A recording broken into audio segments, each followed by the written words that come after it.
real reason that tech billionaires like Mark Zuckerberg are going all in on MAGA, flip-flopping on issues like hate speech and content moderation, and what that could mean for the future of free speech online. And then how the gambling industry is leveraging the AI boom to hypercharge its exploitations of customers, fuel addictions, and drive new laws as it sinks its teeth even deeper into the American economy. We're making the deep dive today on your brand new Philip DeFranco show, your daily dive into the news, how it's being covered, and how people are reacting to it. Right in that, because a little announcement is this week is going to be a little bit different. I promised my wife we could go on a vacation and I would not spend half of it in a hotel room shooting the show. And so this week, across your 4 Philip DeFranco shows, I shot 11 deep dives into really, really important news you should know about. We're deep diving into some of the most interesting, concerning, and/or downright scary stories that I've seen over the last few weeks and months that matter in the now and in the future. But that said, let's jump into Deep Dive Week and today's show, starting with this. I want to do a little bit of a deep dive with you today, because these days there's one main billionaire in Trump's orbit that we talk about a lot. But right now, I want to talk about one who's now circling the president closer than ever, though he doesn't have as big of a spotlight on. Because it seems like after years of flip-flopping or playing both sides on issues like free speech, content moderation, and diversity, Mark Zuckerberg and Meta along with him, they're going all in on MAGA. And to fully appreciate and understand the situation, we got to go back to 2016 when Donald Trump won the presidency for the first time. And as you might remember, there were a lot of people trying to explain what happened, with one of them being Facebook. With critics at the time not only painting the platform as an online echo chamber, but also blaming it for the near unchecked spread of fake news, disinformation, and conspiracy theories that they say propelled Trump to victory. And as far as Mark Zuckerberg, of course, Facebook's founder and CEO, he defended the company at first, right, denying that the platform had any impact on the election. And in fact, he called the claim that fake news on Facebook influenced the election crazy. But then, just a few days later, he was writing an apologetic post announcing a series of steps meant to deal with its spread, saying, "The bottom line is, we take misinformation seriously." With that, he previewed Facebook's fact-checking program, which would actually be launched just a month later. But of course, despite that, the criticism, it kept coming, with the same outlets continually reporting on the shortcomings of the company's fact-checking efforts. And by 2018, for example, the company was increasingly being blamed for contributing to the ethnic cleansing and genocide in Myanmar, with reporting at the time beginning to show how the country's military had waged a systematic multi-year propaganda campaign on the platform, with then, not long after that, Facebook again apologizing, admitting that the site had been used to incite violence. And that led to Zuckerberg expanding moderation teams and better defining rules around acceptable speech, with him also sometime that year speaking to Stephen Levy, who wrote a book called Facebook, The Inside Story, about how the solution to disinformation and hate speech was more content moderation, with him reportedly telling the author, "It is no longer enough to give people tools to say what they want and then just let our community flag them and try to respond after the fact," saying we need to take a more active role in making sure that the tools aren't misused. "I think we're doing the right thing, it's just that we should have done it sooner." But then, a year later, facing accusations of censorship by conservative politicians, including Trump, Zuckerberg seemingly began swinging back the other way, with him stirring controversy at the time, right? Facebook refusing to take down a Trump ad, making false claims about Joe Biden, with Zuckerberg then defending the decision in a speech at Georgetown, hailing his side as a bastion of free expression. And this as he seemingly aimed to rewrite the true origin story of the platform with a new founding myth, talking about how when he was in college, the country had gone to war in Iraq. And with that, saying that he felt we were acting without hearing a lot of important perspectives, and claiming those early years shaped his belief that giving everyone a voice empowers the powerless and pushes society to be better over time, which appears to be a very interesting revisionist history version of the creation of Facebook, because if you look into it, he initially made Face Smash, which is a website where you could rate the attractiveness of their female classmates. And he did so by hacking into the so-called Facebooks of the different houses at Harvard, with him even writing in a journal published on the site itself at the time. The Kirkland Facebook is open on my computer desktop, and some of these people have pretty horrendous Facebook pics. I almost want to put some of these faces next to pictures of farm animals and have people vote on which is more attractive. But in any case, so with that history set aside and a newly connected origin story to take its place, Zuckerberg just kept pushing back. With us then seeing things like in 2020, Zuckerberg claiming that Facebook's commitment to free speech was a reason to not act on inflammatory posts from Trump regarding the Black Lives Matter protests. Though also, notably around the same time, you had activists and human rights groups who used Facebook to document human rights abuses in the Middle East, accusing the company of deleting their accounts. All while, in the United States, Zuckerberg defended Facebook's policies and resisted pressure to act more forcefully against hate speech. Though a big thing, I will say, is that the company still had a hate speech policy at the time, and Zuck claimed that they were proactively removing roughly 90% of it. But then, something changed again. Biden won the election, Trump lost, and hundreds of his supporters invaded the Capitol. And again, Facebook got some of the blame, and we saw them ban Trump indefinitely for the role that he played in inciting the insurrection, with Zuck then soon after telling investors that the company was considering steps to straight up reduce political content across Facebook, which was done shortly after. But of course, that didn't stop fact checkers, researchers, and the media from finding ways that the platform was still being used to spread misinformation and increase political polarization. And come 2024, you had Zuck getting brutalized before the US Senate, then reinventing his image. And last August, he wrote that letter to Congress accusing the Biden administration of pressuring what had by then become Meta into censoring more COVID-19 content than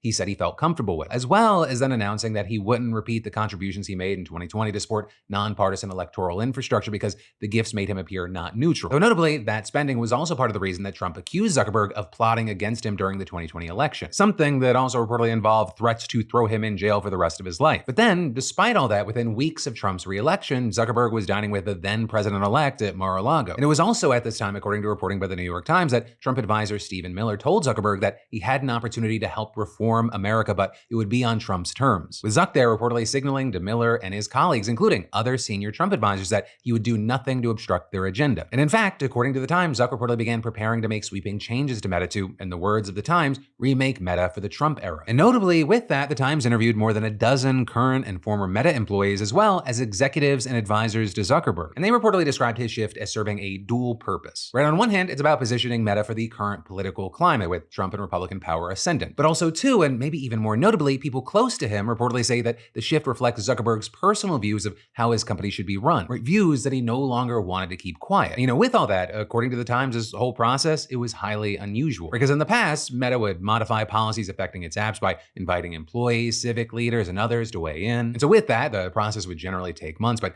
this time it was a, quote, 6-week sprint, blindsiding even employees on his policy and integrity team. With then, on January 2nd, Meta appointing Republican Joel Kaplan to lead its global policy team to implement the changes. And then, a few days later, he added 3 new men to the board, with one, of course, being Trump's friend Dana White. And on January 7th, most of Meta's 72,000 employees reportedly learned about the rest of Zuckerberg's plans along with the rest of the world. With Zuck, of course, famously announcing that it was killing its fact-checking program in favor of a community notes system similar to X's. Or with him also revealing that political content would no longer be suppressed, and finally declaring that the company would be loosening restrictions on how people can talk about contentious social issues such as immigration, gender, and sexuality. And notably here, all of that came not just in a written statement from Joel Kaplan, but it was also announced by Zuckerberg in a video that had him say, "After Trump first got elected in 2016, the legacy media wrote nonstop about how misinformation was a threat to democracy. We tried in good faith to address those concerns without becoming the arbiters of truth. But the fact-checkers have just been too politically biased and have destroyed more trust than they've created, especially in the US. The recent elections also feel like a cultural tipping point towards once again prioritizing speech. So we're going to get back to our roots and focus on reducing mistakes, simplifying our policies, and restoring free expression on our platforms." Right, and then in the days after, the full extent of the changes became clear. The company ending its hate speech policy, now calling it hateful conduct, with this policy now allowing posts saying you hate people of certain races, religions, and sexual orientations. And that including permitting, quote, allegations of mental illness or abnormality when based on gender or sexual orientation. With also an Intercept investigation claiming examples of other newly permissible speech highlighted in Meta training materials, including immigrants are grubby, filthy pieces of shit, and gays are freaks. With us seeing Jillian York, Director for International Freedom of Expression at the Electronic Frontier Foundation, and notably, someone who has criticized Meta for what she described as over-moderation in the past, saying, "These examples demonstrate that Meta's policy changes are political in nature and not intended to simply allow more freedom of expression." And then beyond that, we've seen things like the company also reportedly removing the transgender and non-binary themes on Messenger. Instagram at one point blocked LGBTQ hashtags and marked them as sexually suggestive content, though Meta said afterwards that it was a mistake. And then, off the platform's facilities managers were reportedly instructed to remove tampons from men's bathrooms at Meta's offices in Silicon Valley, Texas, and New York. And of course, the company also announcing that it would be ending its work on diversity, equity, and inclusion, with reportedly a memo being sent to staff referring to the fact that, quote, the legal and policy landscape surrounding diversity, equity, and inclusion efforts in the United States is changing. And, since then, Zuck's kind of just been handing Trump more wins. Where you have Meta paying $25 million to settle a Trump lawsuit dating back to his ban from Facebook. Zuck's been praising the Trump administration openly, and now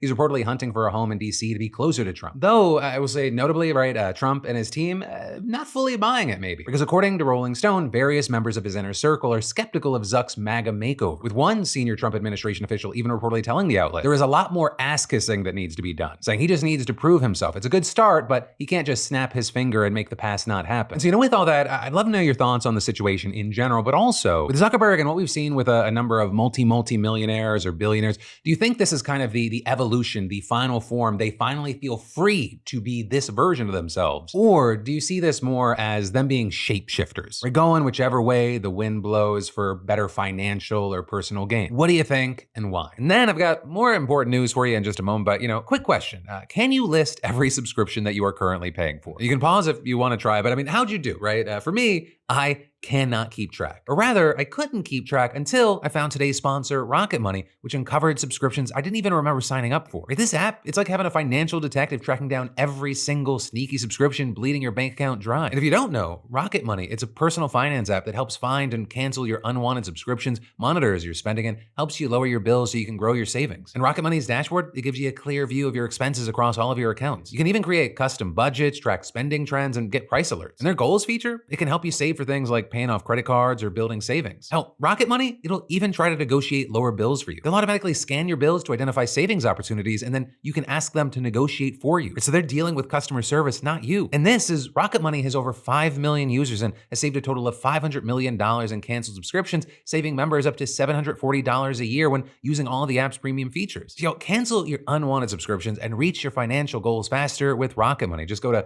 rocketmoney.com/PDS today. That's rocketmoney.com/PDS, rocketmoney.com/PDS. If I were to ask you over the course of a year, how many Americans engage in some form of gambling, what do you think that number would be? Think about it, ponder it, give me that answer. The answer is 55%. Right, that is according to a survey conducted last summer for the American Gaming Association. With that, up from 49% the year prior. So, I mean, we're talking about tremendous sums of money, like some $150 billion on sports alone last year, according to estimates. With us even seeing 538 founder, author, and famed data nerd Nate Silver estimating in his new book that the total wagers placed by Americans every year passes $1 trillion.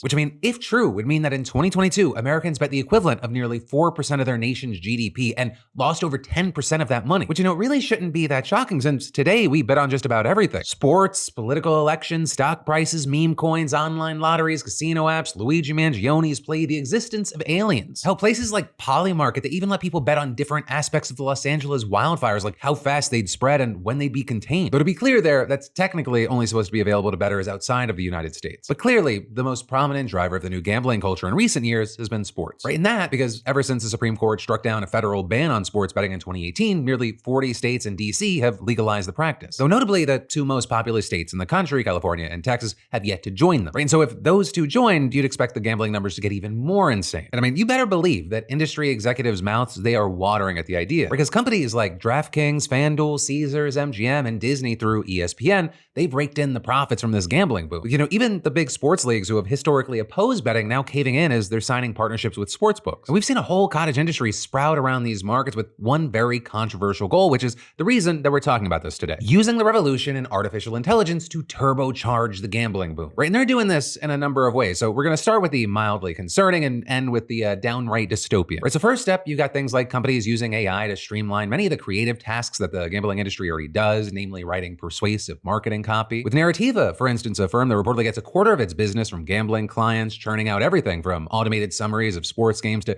SEO-friendly reviews of online casino games to promotional social media posts. But then you've also got firms like SharpLink that use AI in somewhat more innovative ways, namely to convert regular sports fans into sports bettors, with it reportedly doing this by gathering data about each individual, analyzing it for patterns, and then personalizing betting offers specifically designed for them. So for example, if you've got a favorite sport, team, or player, you'll get targeted with bets for those things. But then also, once you're already in the betting game, the technology does everything it can to keep you there, making more and bigger bets. Right, and there, one of the prominent examples is micro bets. They're not exactly new. You just bet in real time throughout the game on stuff like who gets the next touchdown or makes the next tackle or whether the next play will be a run or a pass. So, they're especially low value, high frequency, and they get settled within minutes or even seconds. But also, as outlets like Business Insider have pointed out, artificial intelligence gave those kind of bets a shot of adrenaline right in the ass. With the seeing things recently like DraftKings acquiring Simplebet, whose automated processes reportedly raised the maximum number of possible micro bets by an order of magnitude. And so according to the outlet, no longer bottlenecked by the capabilities of human sportsbook odds calculators, every moment of a sports game can be turned into a wager. With them saying, won your bet that Lamar Jackson would throw on 2nd and 10, why not bet again that he'll scramble for the first down on 3rd and 3? But it's also not just sports betting that's getting a taste of AI. Right? You're also seeing traditional casino websites giving each visitor a personalized dynamic homepage with the perfect game, be it bingo, slots, poker, pick your poison, with it then adapting to meet the player's desire at any moment and offering bonuses if they're getting dejected. But then also, it goes beyond the websites, right? If you go to the casino in person, you're now dealing with things like the startup Ncube, which reportedly uses machine learning to optimize the placement of slot machines on the casino floor. And in fact, according to Insider, removing the total number of machines can actually increase the casino's win if the machines are arranged in a way that redirects players to games where they'll make larger bets. And this is casinos have figured out how to personalize the experience for each player as well, with some locations reportedly putting RFID RFID chips inside every gambling chip and then tracking each person's behavior, building a digital profile, and automatically directing human workers to intervene accordingly. Whether that means a free drink, a bonus spin, or any other perk that keeps them playing longer. And when it comes to the marriage between gambling and AI, we're really just getting started. Right? When you look at what industry insiders are imagining for the future, it starts to get a little Brave New Worldy. With, for example, the consultant Deloitte's Global Lottery and Gambling Center of Excellence publishing a research paper last spring predicting that games could be personalized in real time for each gambler. With them writing that AI could allow the games themselves to generate content based on the explicit or even implicit actions of players, from instantly generating new items and playing levels to in-game characters that have lifelike discussions. And, with all this, you can probably guess what the human cost of all this profiteering is, and that is a virtual pandemic of gambling addiction. With the National Council on Problem Gambling estimating now that about 1% of American adults have a severe gambling problem and 2 to 3% have a mild or moderate problem, which just talking about the United States, we could be talking about 7.5 to 10.5 million people. And if you go global, the numbers get really shocking. With seeing a recent report from the Lancet Public Health Commission on gambling, finding nearly 450 million people worldwide have experienced at least one behavioral symptom or negative consequence from gambling. As you'd expect, the habit can take a nasty bite out of a person's finances. With, for example, researchers at UCLA finding that states that have legalized sports betting saw bankruptcies jump 28% and debt collections rise by 8%. And that's in addition to lower credit scores, more auto loan delinquencies, and more debt consolidation loans. With then another paper finding that for every dollar a household puts into betting, it takes $2 out of safer long-term investments like retirement accounts. Or, in places like Brazil, reportedly the world's third largest sports betting market, people now spend as much as 1/5 of their welfare money on gambling, according to the Associated Press. But with this, many critics and supporters alike, they agree that none of this is inevitable, and even the application of AI doesn't have to be exploitative. Right? In theory, the same software that profiles individual players so it can feed them more bets could instead be used to identify problem gamblers and wean them off. And so as one company even proposed, you could look for patterns, things like unusually large bets, declined deposits, playing at unexpected times, and then intervene to stop them. But really, with so many different ways and places to gamble, you'd almost certainly need regulators to get involved and protect consumers from predatory business practices in themselves. With some even throwing around the idea of placing a cap on deposits or imposing a maximum bet limit. And actually with that, back in September, Democrat Senator Richard Blumenthal and Representative Paul Tonko introduced the Safe Bet Act to get the ball rolling. Right? And that bill included limits on advertising, affordability checks, and restrictions on the use of artificial intelligence to create bets and target bettors. We then also saw in December the Senate Judiciary Committee holding its first hearing to address the harms to public health caused by sports betting. It is virtually impossible to watch a sporting event today without being barraged by ads encouraging you to bet or hearing from a celebrity endorser about the latest parlay you should try. NCPG estimates that every dollar spent to prevent and treat gambling addiction saves government at least $2 in criminal justice and healthcare-related social costs. With gambling addiction, the risk of suicide is omnipresent. Research shows that 1 in every 2 people suffering will contemplate suicide, and 1 in 5 will attempt. But also, I would say, keep in mind that was from the last congressional session, and, this one's got different people and different priorities. And so recently, you had Bill Miller, the president of the American Gaming Association, telling the National Council of Legislators from gaming states that he expected an industry-friendly federal government. With him saying we have a Republican president, Republican Senate, and Republican House. And so what does that mean for the gaming industry? It means probably less pressure. If he's right, that could be a striking development for the GOP, which, used to be the party of kind of the moral majority and just say no. But as Manhattan Institute fellow Charles Lehman argued in a New York Times op-ed, they've embraced a new constituency of young men whom some have labeled barstool conservatives, right? With them pointing out the president's relatively liberal attitudes towards things like sports betting, marijuana, and cryptocurrency, with him concluding Trump seems willing, even eager, to embrace vice. But also, I would say, to be fair there, Kamala Harris wasn't exactly a moral crusader on those issues either. But she also ran campaign ads on DraftKings supporting legalizing marijuana and promised to encourage the growth of crypto markets. And of course, all of this, it comes at a time when it seems like virtually everything in American life is designed to be as addictive as humanly possible. Right? You've got social media platforms, streaming services, online marketplaces, video games, pornography, cannabis, painkillers, even the Philip DeFranco show. Why can't you quit me? All of those things and more, they're constantly competing for your money or your attention or both. And then you've got people like Nate Silver, whom I cited earlier, arguing that even putting capital G gambling aside, Americans have drifted toward a more volatile culture of risk-taking in general. Whether it's dating apps, venture capital, public health, politics. With all that said, I got to pass the question off to you. What are your thoughts here? Because I will say, that's a story, then now this is my personal opinion. I personally have conflicting feelings on this. I personally enjoy gambling. I am personally able to keep that in check. But as I've also looked more and more at the situation and the data, I've no longer, you might have noticed this, I no longer feel comfortable having those sorts of ads on this show and promoting it. And even though that was like fantasy sports rather than like straight up sports books, I was like, even if I'm going to engage in those things and gamble myself, I don't want to promote it. You know, that's the news and then a little bit of my opinion. And of course, I pass the question off to you. What are your thoughts here? And then I've got even more news for you in just a moment. But first, you know, underwear drawers are like the Wild West of wardrobes. No rhyme or reason to them. Anything goes. You've got pairs from 3 birthdays and 2 Christmases ago from 5 different brands with 5 different fits. When you open that drawer, you have no idea what to expect. But there, I will say, when I felt the buttery soft comfort of today's sponsor, MeUndies, my other pairs just got thrown out because MeUndies is all I need. I was hooked, right? I've tried countless brands over the years, but nothing compares to the comfort of these guys. Plus, there's something for everyone, from black classics to fun, expressive prints and sizes extra small to 4XL that actually fit real bodies. Right? You can find your style and have fun mixing it up a bit. Plus, MeUndies, it's not just comfortable underwear. I mean, you got to check out their joggers, hoodies, onesies, and more. Their signature fabric, it's soft and warm, while more importantly, being breathable and stretchy. To put it simply, it's an ideal all-day wear. Plus, they use sustainably sourced materials, working with partners that care for their workers. And if you're somehow still not convinced, they've got a problem-free philosophy. You're not happy with your first pair? It's on them. So hey, just go to MeUndies.com/Philip DeFranco or scan the QR code and use code Philip DeFranco to get 20% off your first order, plus free shipping on orders of $75 or more. That's MeUndies.com/Philip DeFranco, code Philip DeFranco. MeUndies, comfort from the outside in. But then jumping away from that, I want to do a little bit of a deep dive on something with you, because the FBI is exploring whether to charge animal activists who break into factory farms with attempted use of a weapon of mass destruction, which, key thing, is a charge that can carry a life sentence in prison, right? And this is what got revealed in agency records obtained through Freedom of Information Act litigation by an animal rights group and has been seen by The Intercept, with the outlet there reporting that the FBI has been collaborating with the meat industry to gather information on animal rights activism under its directive to counter weapons of mass destruction. And specifically, the Bureau reportedly floated the possibility of charging these activists under a statute that pertains to biological weapons, which is a subtype of WMD that includes things like toxins, viruses, and microorganisms intentionally used to spur disease outbreaks or death. But with that, you have many experts saying the charges are totally bogus. We're saying that it is true that the activists are breaking and entering, which is definitely a crime, but in the cases in question here, they're committing misdemeanors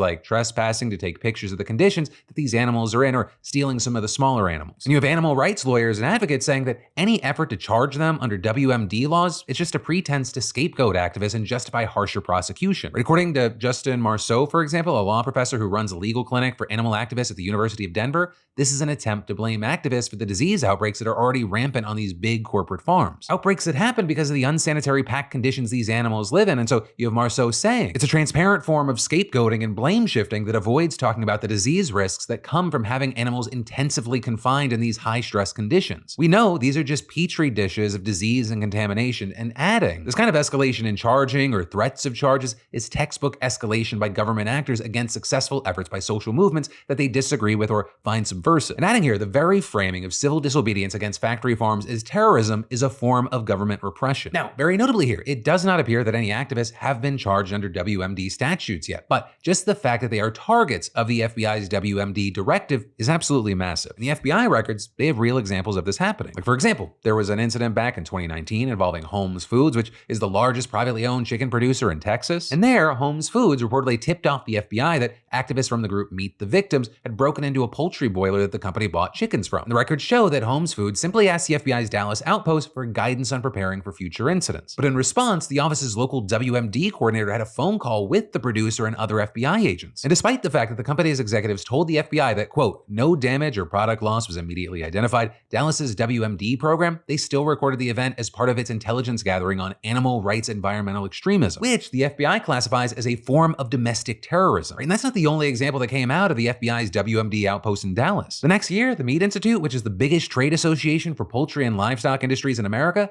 they reportedly invited an FBI agent for Dallas's WMD program to its 2020 Animal Care and Handling Conference to, quote, provide insight into agro-terrorism and federal law enforcement's approach to protecting the United States meat industry. And there, you had The Intercept saying that the agent presented a slideshow called Agro-Terrorism in the Meat Livestock Industry, with that presentation reportedly detailing what it called the emerging WMD and domestic terrorism threats posed by animal rights activist groups that often break minor criminal laws like trespassing. But the records show that during the presentation, the agent warned, quote, minor criminal actions associated with with animal rights activist extremism have a tendency to escalate towards substantial direct actions, to include the unintentional introduction of biological materials, toxic chemicals, or other hazards into a herd and or flock. With the agent then also reportedly encouraging meat industry groups to report this type of behavior to its WMD directive or Joint Terrorism Task Forces, with them then going on to provide a glimpse into the various legal strategies the agency has been looking into, including charging activists under 3 different federal criminal statutes concerning WMDs. And after that, the agent reportedly noted that the Meet the Victims activists in Texas, they were charged with misdemeanor criminal trespass, but also emphasizing the potential domestic terrorism and WMD food sector connections. And so with that, you had The Intercept claiming that move suggests that this is the type of activism the Bureau might target with criminal charges. But like animal rights lawyers and other advocates, some activists themselves also argue that this is just a frivolous attempt to blame them and justify extreme crackdowns. With, for example, one member of Meet the Victims who was arrested on misdemeanor trespassing charges in the Holmes Foods break-in saying that the poultry farm didn't even lock its gate or barn door, so, quote, they're obviously not too concerned about biohazards. With them then even arguing that the most serious biorisk would have remained hidden without the activist intervention, explaining there, nobody is coming in there and cleaning up the dead chicken bodies. If there's disease,